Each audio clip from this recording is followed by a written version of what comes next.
Hello, I am Frank and I am the founder of motorsparkly. In this short video presentation, I will give a brief description of my life. My name is Frank and I am the founder of motorsparkly. I have just finished my studies, and I decided to launch my collection of NFT with the aim of financing my startup.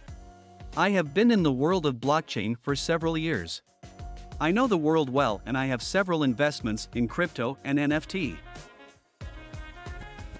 In the next video we will talk about how the business will develop and more precisely the roadmap. Remember to follow us on our social profiles to stay informed. Link in description.